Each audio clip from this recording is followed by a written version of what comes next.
On la connaît tous, hein, cette sensation. Les yeux qui commencent à piquer, l'esprit qui s'évade. On est là, piégé devant une présentation qui n'en finit plus. Des slides illisibles, un message qui se noie complètement dans le bruit. En fait, le vrai défi, c'est pas juste de partager des idées, non. C'est de créer un moment qui marque les esprits, qui crée une vraie connexion. La question, elle a l'air simple comme ça, mais la réponse, elle, fait toute la différence entre une présentation qu'on oublie aussitôt et une qui a un véritable impact. Alors comment on fait? C'est quoi le secret pour qu'un message soit pas juste entendu, mais qu'il soit vraiment ressenti? Eh bien, c'est justement ce qu'on va décortiquer ensemble, étape par étape. Bon, alors par où on commence? Eh bien, par la base, le socle de tout, le message. Avant même de penser au design, aux couleurs, à quoi que ce soit, il faut une idée centrale, mais alors claire comme de l'eau de roche. Parce que sans ça, c'est un peu comme essayer de bâtir un château de cartes en plein courant d'air. Regardez-moi ça. Le contraste est juste frappant. À gauche, c'est une avalanche d'informations. Le cerveau, il ne peut pas suivre, il sature et au final, il déconnecte. À droite, par contre, le message respire. Il y a de l'air, de l'espace pour réfléchir, pour absorber l'info. L'impact est immédiat, tout simplement parce qu'on respecte la capacité d'attention de l'audience. C'est la fameuse règle, moins de mots pour beaucoup plus de sens. Ok, mais alors, comment on fait pour arriver à cette clarté? C'est pas sorcier, il y a quelques règles, simples mais super efficaces. D'abord, pas plus de 3 ou 4 points par slide. Ça force à aller à l'essentiel, à ne garder que le meilleur. Ensuite, des messages qui vont droit au but, où chaque mot a son importance. Et puis, la relecture. Ah, ça c'est crucial. Une simple faute d'orthographe et hop, toute la crédibilité peut s'effondrer. Ça jette un doute sur tout le reste. C'est vraiment le petit détail qui change absolument tout. Bon, on a un message qui est nickel, super clair, c'est une excellente première étape. Mais attention, un message parfait qui ne s'adresse pas aux bonnes personnes, eh bien c'est un message qui tombe à l'eau. L'étape suivante, elle est donc fondamentale. Il faut se tourner vers son public et parler sa langue. Et ça, c'est vrai au sens propre comme au figuré.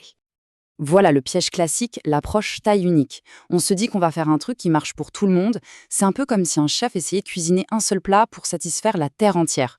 On se retrouve avec un truc fade, sans saveur, qui ne plaît vraiment à personne. En communication, c'est la même chose. Quand on essaye de parler à tout le monde, au final, on ne parle à personne. Et attention, s'adapter, ça va beaucoup plus loin qu'une simple traduction.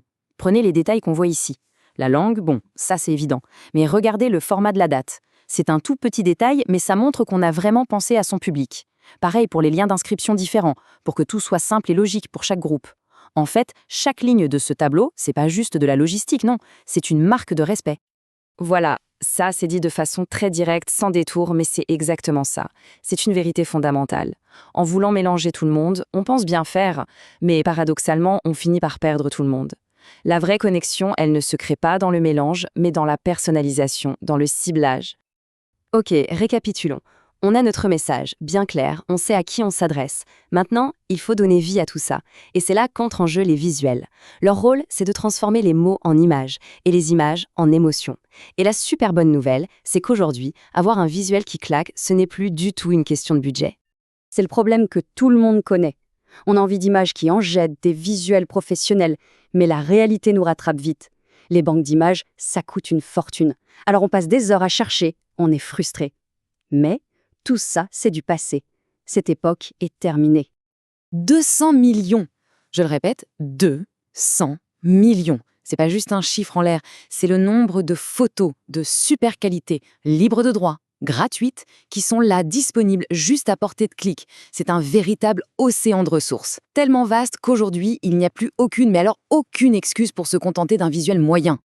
Et si on regarde un peu vers l'avenir, il y a une révolution encore plus dingue qui arrive, la génération d'images par intelligence artificielle. Pour l'instant, on n'en est qu'au tout début, vraiment le point zéro. Mais essayez d'imaginer un instant. C'est la fin des heures passées à chercher la bonne image. C'est le début d'une ère où on peut créer des visuels uniques, sur mesure, qui collent parfaitement à notre message.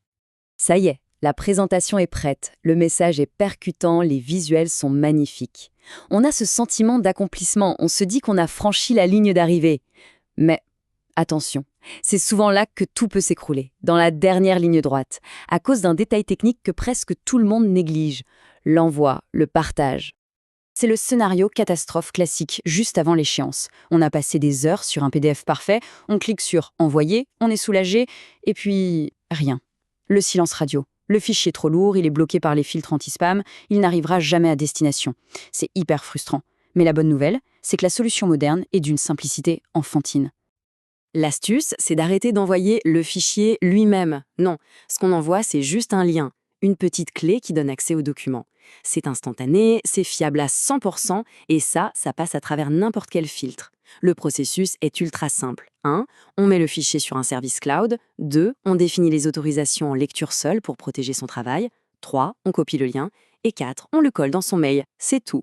On garde le contrôle total et on est sûr que la présentation arrive à bon port. Au final, quand on met toutes ces pièces du puzzle ensemble, on voit que tout est lié. La clarté du message, la connaissance de son public, la force des visuels et même la manière de partager, tout ça converge vers un seul but. Une présentation qui fonctionne, c'est pas juste une suite de slides. Non, c'est bien plus que ça.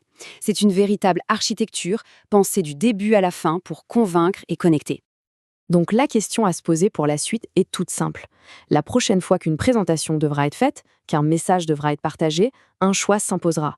Est-ce que le but est simplement de transmettre de l'information ou est-ce que c'est l'occasion de créer une véritable connexion ?